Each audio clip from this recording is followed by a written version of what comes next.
ating lahat. Salamat sa Diyos sa panibagong araw. Ang ganito pong pagbati ay lagi nating inuulit-ulit na talagang bawat araw po ay ang Panginoon ang nagpapala, ang Panginoon ang mapagbiyaya na siyang gumagabay at tumutulong po sa atin.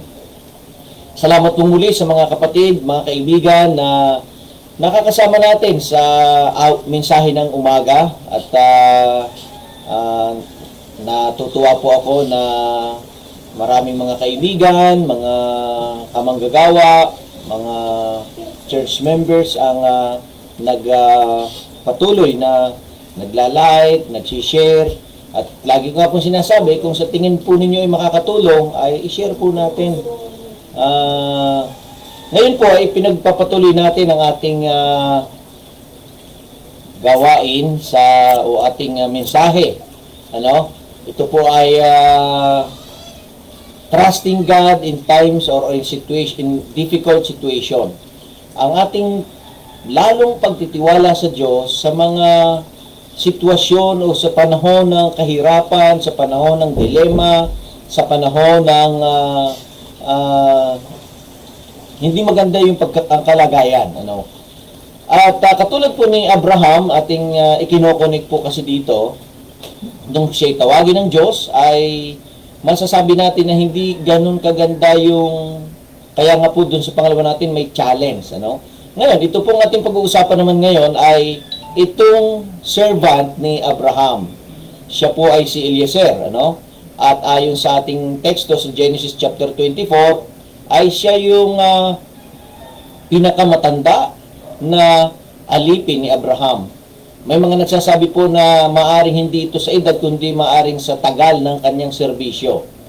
At sa sitwasyong ito, ay si Abraham po ay 140 years old na.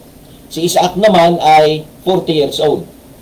At medyo may pagkakataka nga tayo rito na si Isaac ay ihahanap ng asawa nitong si Eliezer na siya ay 40 years old na.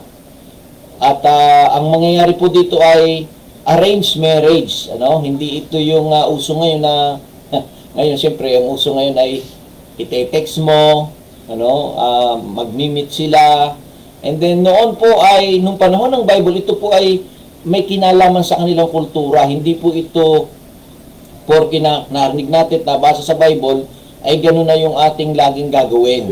Kasi po ang mensahe ng Bible, alaman ng Bible, may mga pagkakataon na ito po ay dapat nating sundin as command or meron naman po na ating kailangang interpret ng mahusay at magandang interpretation, maingat na interpretasyon kasi ininanarrate lang o isinasalaysay ng mga sumulat ang nangyari. At ito po ay pagkapag-usapan natin ay gospel o kaya yung mga Genesis. Ito po ang tawag doon ay narrative. Ibig sabihin isinasalaysay lang. At ang problema ng iba pong mga tagapagturo o nagtuturo ay porke nakita sa Bible ay verbatimly kukuhanin na yun at yun nasa Bible. Pero hindi po kailangan pag-aralan ang pag-i-interpret. Ang tawag dito ay sa malalim na pag-aral, hermeneutics. So, in interpreting the Bible, kailangan i-consider ang cultural background, ang context, ang kultura noong kung saan nangyari, kung ito po sinulat ni Paul, bakit sinulat, kanino sinulat, So, yun po. Ngayon, kasi kaya ko po ito sinabi, ang kalagayan po dito ni Abraham ngay, matanda na, tinawag niya itong kanyang alipin. At ito po sa Genesis chapter 24. At gusto ko pong basahin yung verse 9 kasi doon sa verse 1 ang sabi doon ay tinawag ni Abraham at ang sabi, manumpa ka, ipatong mo yung iyong kamay sa pagitan ng aking hita at manumpa ka na pupunta ka doon sa lugar na pinanggalingan ko upang ihanap ng asawa ang aking anak na si Isaac at huwag mong isasama doon at huwag mong ihanap ng asawa dito sa Kanaan. So ang sabi po sa verse 9 ay kaya't inilagay ng alipin ang kanyang kamay sa pagitan ng hita ng Panginoon niyang si Abraham at nanumpang susundin ito. Kasi po sa umagang ito, ang ating pag-uusapan, may 3 po tayong punto sa linggong ito. Ito po ay laman ng mensahe natin nung Sunday, pero medyo mas dadagdagan natin at mas i-clear palalo. So, may tatlong, in times of difficulty or in the times of difficult situation, ano ang gagawin natin to trust God? Ang nandito po ay submission, supplication, at seeking God's will. So, pag-uusapan po natin sa umagang ito ang submission. At dito po sa binasa ko, ay, ang sabi doon ay, nanumpang susundin ito. So, nag-submit itong si Eliezer. Bakit naging issue sa akin nung pinag-aaralan ko ito yung submission? Ito po yung sinasabi ko at akin pong nasabi na do sa mga nanood po at nakinig kahapon do sa sermon ay siguro inyong may i-relate, ano? Isipin po ninyo kung ikaw ang manggagawa o katulong o utusan, ano, ng iyong amo, pagkatapos sinabi sa iyo na yung amo, manumpa ka sa harapan ko at siguro kung sa panahon ngayon ay magsasayin ka pa. May ipapasayin sa iyo yung amo mo. At ang sasabihin ay, ihanap mo ng mapapangasawa ang anak ko. Kung ikaw itatanungin ko, kapatid, madali bang responsibilidad yan? Sinasabi ko nga, hindi ganun kadali. Alam mo kung bakit? Ang mararanasan dito nitong si Eliezer, nung katulong ay, okay, kung sumunod siya, sa dinami-dami ng babae doon sa Mesopotamia o doon sa Haran, doon sa pinanggalingan ni Abraham, sino doon? Doon sa dinami-dami ng kanyang kamag-anak, sino doon? Ano ang kanyang pipiliin? Pangalawa, kung halimbawa may napili siya, ay paano kung daladalan niya doon sa kay Isaac at sabihin ni Isaac, grabe ka naman, Eliezer, palayasin na kaya kita dito. Bakit ipinili mo ko ng ganyang mapapangasaw, ganyang uri ng babae, ganyang hitsura ng babae? So, gusto ko po makita ninyo yung sitwasyon dito ni Eliezer. Hindi ganun kadali. Yung ipinagagawa dito ng kanyang amo na si Abraham. Papahanapin ng asawa. Paano nga kung dala na ang kanyang, siyempre, iba ang taste ni Eliezer, iba ang taste ni Isaac. At maaring titingnan din ni Abraham. So, hindi po ganun kadali. Pero, nung sabihin ni Abraham, Eliezer, manumpa ka sa akin at iyong ihanap ng asawa ang anak kong si Isaac, siya po ay nanumpa. Ano? At doon natin makikita yung kanyang pagpapasakop at pagpapailalim sa authority ng kanyang Panginoon o ng kanyang amo na si Abraham. Alam po ninyo, issue sa panahon ngayon ang submission. Ito po ay alam natin, sa Bible po may mga binabanggit pag ang pag-uusapan ay submission. No? Submission ng asawang babae sa asawang lalaki. Submission ng anak sa magulang. Submission ng empleyado sa kanyang amo. Submission ng church member sa kanyang church leaders. Submission ng mamamayang Pilipino sa gobyerno. So marami. Pero alam po ninyo, o submission ng teacher sa kanyang guro. Napakaraming problema ngayon pag ang pag-uusapan ay submission. Ano? At ang tao, alam po ninyo, generally, by nature, ang tao po ay gustong mag-independent at ang sundin yung kanyang sarili at ayaw niyong pailalim sa iba-ibang mga kapangyarihan at autoridad. Di po ba ganun ang naging tukso ni Satanas kay Adan? Di po ba? So, yung pagiging self-centered, ano? So, mga magulang at mga kapatid, problema ang submission ngayon. At siguro po kung nanonood at kasama ko ngayon ay magulang o kaya naman ay asawa na lalaki na kung minsan ay lalo kung ay na-under ka pa at nakita mo sa Bible na ang sabi ay mga babae, pasakop kayo sa inyong mga asawa, mga anak, sundin ninyo ang inyong mga magulang, alang-alang sa Panginoon, ibigin ninyo sila. So, mga alipin, yung sabi sa Colossus, inyong sundin ang inyong mga amo. Gumawa kayo alang-alang sa Panginoon, may nakakakita man o wala. Mga magulang at mga kapatid, isa sa problema ng sangkatauhan at natin sa ating mga sarili ay yung matuto tayo or hindi tayo marunong mag-submit. Naalala ko ang sabi ng aking tatay noon, Ah, saan ka man pumunta, saan man kayo pumunta, mahalaga na kayo ay nagpapailalim doon sa batas kung ano man yon. Kung sa bahay, kung ang batas doon sa bahay na ganon, doon sa lugar na yon, napakahalaga nun. So mga magulang at mga kapatid, submission. Gaano ka nagpapailalim at nagsasubmit sa Panginoon? Alam po ninyo, sa salitang, yung panahon ng Biblia, ang alipin ay property. Walang rights to decide for themselves. Ano? Kung gusto nung Panginoon na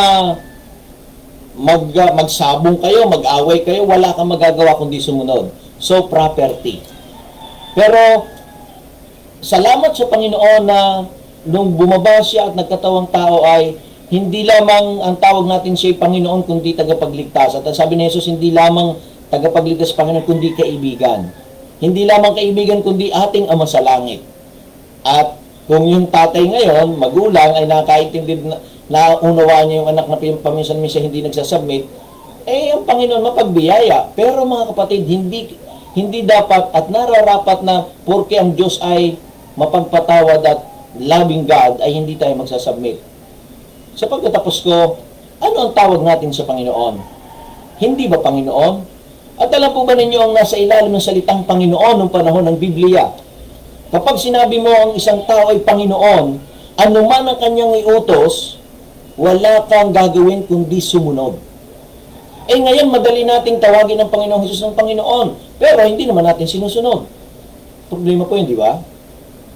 Eh, merong sinabi si Jesus sa Matthew chapter 7, 21. Hindi lahat ng tumatawag sa akin, Panginoon, Panginoon, ay papasok sa karyan ng langit, kundi yung lamang tumutupad sa kalooban ng aking Ama sa langit. Sumusunod. Mga magulang at mga kapatid, kung problema natin ngayon sa ating pamilya, sa ating sarili, ang submission, tingnan natin, itong si Eliezer na nag-submit kay Abraham, bakit? Alam niya na si Abraham ay nasa kanya ang Panginoon. Nakita ni Eliezer nung pagsunod ni Abraham ay sumunod sa tunay, sa able, available, and abounding, maibiging Diyos. Ano? So mga kapatid, maaring ang problema mo, problema natin ngayon ay submission sa Panginoon. O kung ikaw naman ay anak, submission sa iyong magulang. O kung ikaw ay empleyado, ginichismis mo, sinisira mo yung amo mo, ay mali yun. Ano? At siyempre naman, katapat na ba dun sa mga amo, ay sana po maging katulad tayo ni Abraham. Alam po ni si Abraham sa chapter 15. Ang sabi doon, nung wala pa si Isaac, ang sabi niya sa Diyos, kasi sabi ng Diyos, pararamihin ko ang iyong lahi na katulad ng bituin sa langit. Sabi ni Abraham, eh paano po, wala naman akong anak, ang aking tagapagmana lang, ang aking katiwala na si Eliezer. Isipin po ninyo, para kay Abraham, kanyang katulong ay pamamanahan. Napakaganda ng kaugnayan ni Abraham kay Eliezer na kanyang katulong. At alam po ninyo, sa kabilang topic at sa iba pang topic, isang napakaganda at challenging topic ito, yung magandang kaugnayan ng empleyado sa kanyang boss. Alam po niyo, marami ngayong naluluging kumpanya dahil gumagawa ng pailalim ang mga manggagawa. Mayroong mga nagre-resign, may mga nagrarally dahil hindi maganda yung anong tawag dito, pamamahala ng mga amo. Kailangan ba ayos? At ang Bible po may iniutos diyan at may tinuturo. Sa magulang, gaano karami mga rebelding mga anak, napapahamak, nagkakaasawa ng bata pa dahil walang pagsunod, walang pag-ibig, walang pagpapasako. Mga kapatid, kung paano po tayo tumatawag sa Panginoon ng Panginoon, bakit hindi tayo mag-reflect? Bakit nga ba ang tawag ko kay Jesus si Panginoon? Kung talagang siya ay Panginoon ng aking buhay, sumusunod ba ako sa bawat aspekto ng aking buhay sa aking Panginoon? Yun po yung tanong natin. Maraming salamat po sa ating sa inyong pagsama ngayon at ating pinag-usapan. In times of difficult situation, ang isa nating magagawa, katulad na ginawa ni Eliezer, submission sa ating Panginoon o doon sa authority at higit sa lahat, sa Diyos. Pagpalain po tayong lahat ng Panginoon at muli po, maraming salamat sa mga kasama ko ngayon. Pagpalain ka po ng Panginoon, tayo po ay manalangin. Panginoon, nagpapasalamat po kami na kayo ang Diyos na aming Panginoon sa langit, ay ang Diyos na dapat naming pagpasakupan, dapat naming sundin. At dahil po ang lahat ng inyong layunin at inyong utos ay para sa aming ikabubuti. Panginoon, turuan po ninyo kami na marunong magpasakop at sumunod sa inyo. I-practice po namin ito sa pamilya pa lamang namin. Kung kami anak, sa aming magulang, magpasakop. Kung kami mga asawang babae, magpasakop sa aming mga asawa. Kung kami po yung mga empleyado, magpasakop sa aming mga boss, Panginoon. Kasi iyon po ang utos niyo at kalooban po ninyo. Pagpalain po niyo mga kasama ko ngayon, maaring sila po ay may mga pinagdadaanan, mga daladalang problema sa kalusugan, sa pangailangan pinansyal, sa relasyon o dakilang Diyos. Tulungan mo, abutin mo mga kapatid na ito at inyo po silang pagpalain, palakasin at samahan o Diyos. Gabayan po ninyo ang bansang ito sa linggong ito at sa mga darating na araw. Amin po pinagkakatiwala ang aming sarili, ang aming pamilya, at sana po inyo pong samahan kami sa linggong itong muli. Marami pong salamat. Purihin po kayo sa pangalan ni Jesus. Amen. Marami pong salamat at magpangipangitang muli tayo sa Wednesday. Itutuloy natin ang pag-uusapan naman natin ay galing sa submission, supplication. Okay? Marami pong salamat. God bless us all.